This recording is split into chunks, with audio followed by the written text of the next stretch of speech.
नमस्कार, मैं रोज। आज से मिलकर हम लोग एक नई किताब पढ़ने जा रहे हैं। बुक का नाम है परमेश्वर की खोज, जिसे बिली ग्राहम ने लिखा।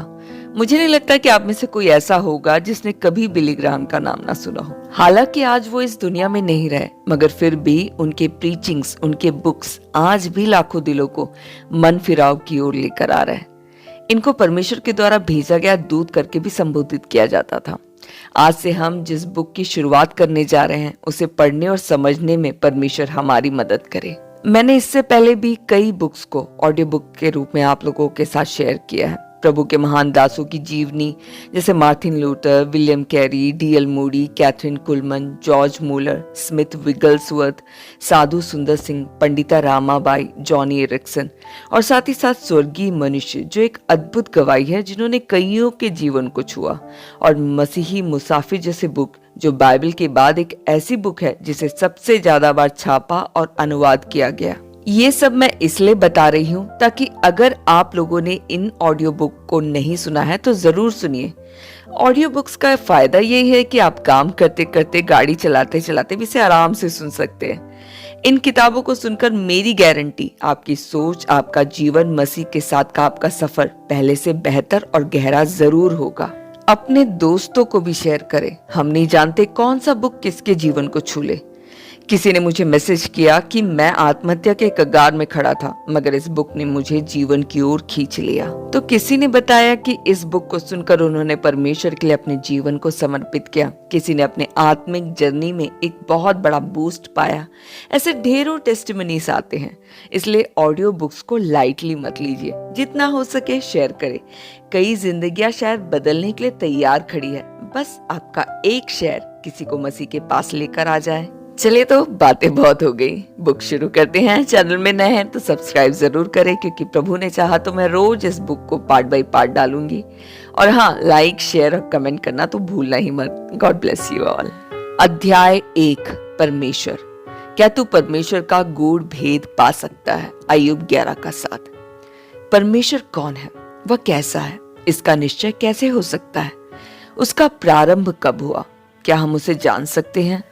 प्रायः हर व्यक्ति के मन में प्रत्यक्ष रूप से ये प्रश्न उठते हैं। संसार में अपने चारों ओर की सृष्टि को देखकर आश्चर्यचकित होना हमारे लिए स्वाभाविक ही है। प्रतिदिन जीवन तथा मृत्यु के रहस्य से हमारा साक्षात्कार होता रहता है। हम खिलते पेड़ पौधों की शोभा, तारों से भरे आकाश का गौरव और पहाड़ों व समुद्रों के विशाल आकार को भी देखते हैं।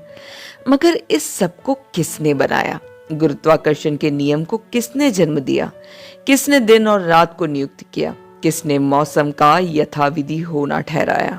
इन सब प्रश्नों का एकमात्र उत्तर यही हो सकता है कि सृष्टि की सभी वस्तुओं का एक महान सृष्टिकर्ता अवश्य है, और ये सब उसी के कार्य है। जिस प्रकार घड़ी का कोई ना कोई बनाने वाला अवश्य ही होता है, उसी प्रकार नियमित रूप से गतिमान इस विश्व का भी एक बनाने वाला है। उसके नाम से सारी मानव जाति परिचित है। बचपन से ही हम उसका नाम लेते आए हैं।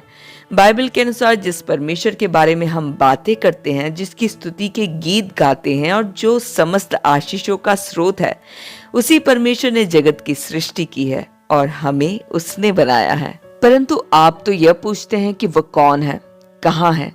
हम सब उसके नाम से परिचित हैं। जब हम पर परीक्षाएं आती है, जब हमें बड़ी कठिनाइयों का सामना करना पड़ता है, तो हम उसे पुकारते हैं। बहुत से लोगों का तो प्रयत्न होता है कि जब तक वे जागते रहे, उसी के विचारों में प्रतिक्षण डूबे रहे। परंतु अन्य लोगों का कहना है कि कोई परमेश्वर नहीं।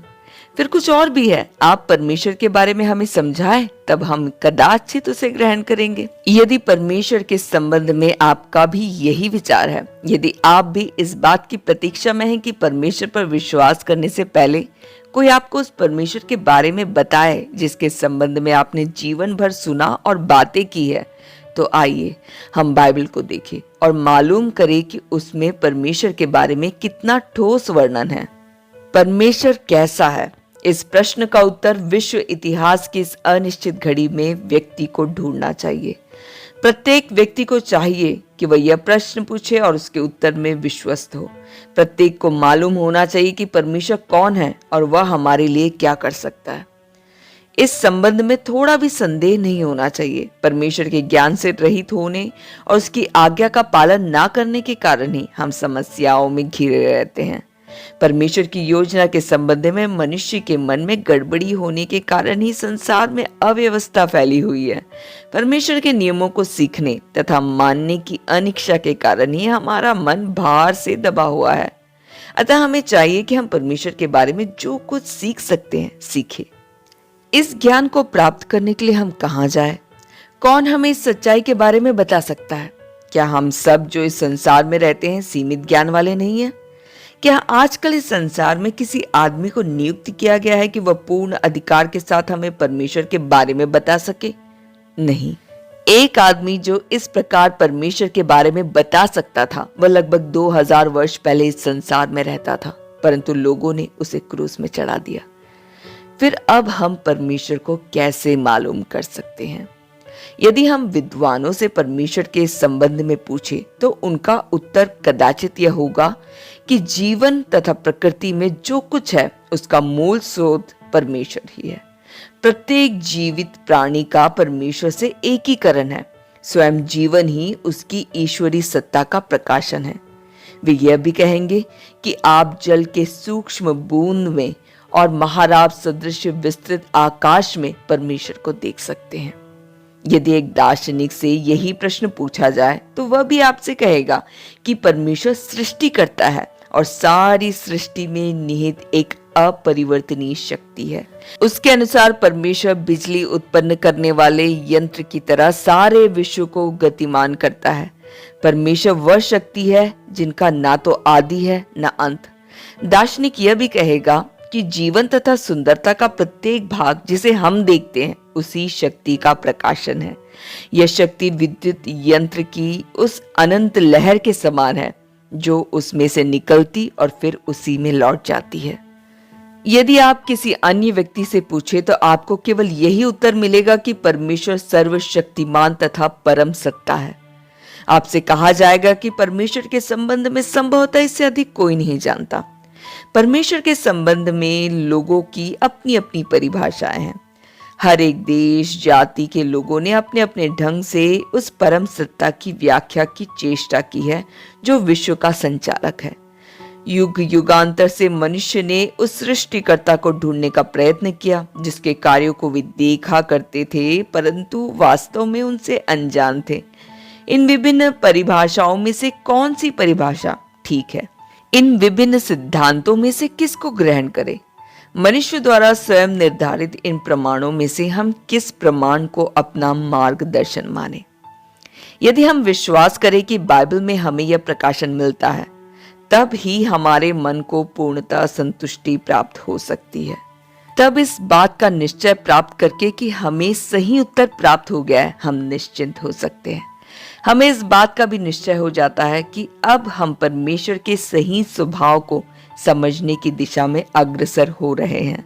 बाइबल में परमेश्वर अपने आप को सैकड़ों प्रकार से प्रकट करता है। यदि हम बाइबल को सावधानी से तथा बराबर पढ़ते रहे तो हमें परमेश्वर के संबंध में उतनी ही बातें मालूम होगी और हम उससे उतने ही परिचित होंगे जितने हम क्रिकेट के मौसम में अपने प्रिय खिलाड़ी से परिचित हैं। जिस प्रकार हीरे के कई पहलू होते हैं उसी प्रकार परमेश्वर भी अपने आप को नाना प्रकार से प्रकट करता है। यदि परमेश्वर के प्रकटीकरण की इन विभिन्न रीतियों का वर्णन किया जाए तो कई पुस्तकें लिखी जा सकती है।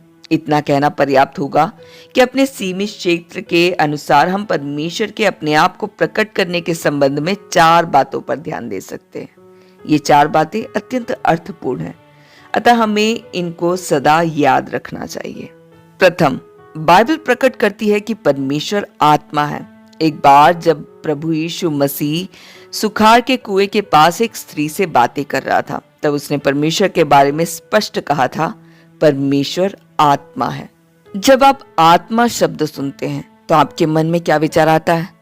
आत्मा शब्द के सुनते ही आपके मन में कौन सा चित्र स्पष्ट हो उठता है? क्या आपके मन में आकाश की ओर उठते हुए धुएं या भाप किसी कल्पना साकार होती है? क्या आत्मा हव्वे के सदृश कोई ऐसी चीज है जिससे बच्चों को डराया जाता है? क्या आपके विचार में आत्मा आकार रहित शून्य है? प्रभु यीशु ने जब कहा कि परमेश्वर आत्मा है तो क्या उसका अर्थ किसी ऐसी ही वस्तु से था? वास्तव में आत्मा क्या है? प्रभु यीशु ने जब इस विशेष शब्द का प्रयोग किया तो उसका अर्थ क्या था? इन सब बातों को मालूम करने के लिए हमें फिर से बाइबल को ही देखना होगा। आइए हम उस दृश्य को देखें जहां प्रभु यीशु मसीह जी उठने के पश्चात उन्होंने कहा, मुझे देखो, क्योंकि आत्मा के हड्डी मांस नहीं होते जैसा मुझ में देखते हो। अतः हमें इस बात का निश्चय हो जाता है कि आत्मा का शरीर नहीं होता, यह शरीर के ठीक विपरीत होती है, फिर भी उसका अस्तित्व है और उसमें शक्ति है। उसको समझना हमारे लिए अत्यंत कठिन है, क्योंकि हम उसे अपनी सीमित बुद्धि से समझने की चेष्टा करते हैं।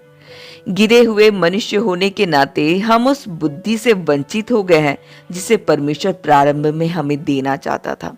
यही कारण है कि हम उस आत्मा के गौरव तथा गरिमा को, जो हमसे अत्यंत दूर है, नहीं समझ सकते। जब हम आत्मा शब्द को सुनते हैं तो हम शीघ्र ही अपने क्षुद्र आकार में उसकी कल्पना करने लगते हैं, जिससे कि वह हमारे लघु मस्तिष्क की परिधि में ठीक उतर सके। यह कुछ इस प्रकार है मानो हम समुद्र की गति, उसके वैभव तथा उसके आश्चर्यचकित कर देने वाली सुंदरता के बारे में किसी ऐसे व्यक्ति को बता रहे हो जिसने एक गदले पोखर से बढ़कर कुछ और न देखा हो। ऐसे व्यक्ति अपरिमित समुद्र की कल्पना कैसे कर सकता है? उथले और गंदले तालाब को देखकर वह आदमी किस तरह अथाह लहरों, क्रूर बावंडरों तथा उसकी शांत स्थिति की कल्पना कर सकता है? वह व्यक्ति जो केवल एक पोखर से परिचित है, समुद्र के संबंध में आपकी बातों को कैसे समझ सकता है? शक्तिशाली सागर का एक विस्तृत चित्र उस व्यक्ति के सामने प्रस्तुत करने के लिए भला आप कौन से शब्दों का प्रयोग करेंगे? ऐसी भी एक आश्चर्यजनक वस्तु है, इस बात का आप उसको कैसे विश्वास दिलाएंगे? इसी प्रकार जब प्रभु यीशु मसीह ने कहा कि परमेश्वर आत्मा है, तो यह मालूम करना कि वास्तव में प्रभु का इससे क्या तात्पर्य था, हमारे लिए कठिन है। प्रभु यीशु मसीह इस बात को जानता था। हमारी बुद्धि की तरह उनकी बुद्धि सीमित नहीं थी। वह आत्मा की असीमित पहुंच के संबंध में पूर्णतः जानता था। वह इस संसार में इसलिए आया था कि हमें आत्मिक विश्राम और शांति की समझ प्रदान करे। हम यह जानते हैं कि आत्मा कोई ऐसी वस्तु नहीं है कि शरीर से ही बनी हो। आत्मा शरीर की तरह क्षय होने वाली वस्तु नहीं है। आत्मा शरीर की तरह परिवर्तनशील भी नहीं है। बाइबल प्रकट करती है कि परमेश्वर इसी तरह का आत्मा है। वह शरीर तथा आकार में सीमित नहीं है। वह सीमाओं तथा बंधनों से बंधा हुआ नहीं है। इन आंखों के द्वारा जो केवल भौतिक पदार्थों को ही देख सकती है, ना तो उनकी कभी था पाई जा सकती है और ना उसे समझा जा सकता है। बाइबल के अनुसार जबकि परमेश्वर ऐसी सीमाओं से बंधा हुआ नहीं है, तो एक ही समय में हर स्थान पर हो सकता है। वह सब कुछ सुनता, सब कुछ देखता और सब कुछ जानता है, परंतु हम ऐसे नहीं है। इसलिए परमेश्वर को भी अपने समान सीमित रखने की चेष्टा करते हैं। हम समझते हैं कि जिस काम को हम स्वयं नहीं कर सकते, उसको परमेश्वर भी नहीं कर सकता। उदाहरणतः हम यह समझते हैं कि जब हम स्वयं एक ही समय सब स्थानों में नहीं होते हैं, तो परमेश्वर कैसे हो सकता है?